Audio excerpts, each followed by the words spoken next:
कदर जुल्म ढाया करते हो। ये जो तुम भूल जाया करते हो, किसका अब हाथ रख के सीने पे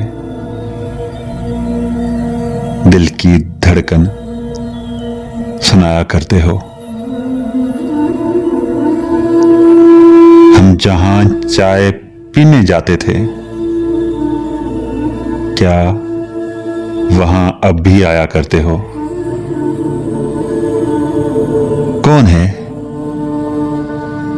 है अब के जिसके चेहरे पर अपनी पलकों का साया करते हो? क्यों मेरे दिल में रख नहीं देते? किस लिए गम उठाया करते हो? फोन पर गीत जो सुनाते थे, अब वो किसको सुनाया करते हो? आखिरी खत में उसने लिखा था,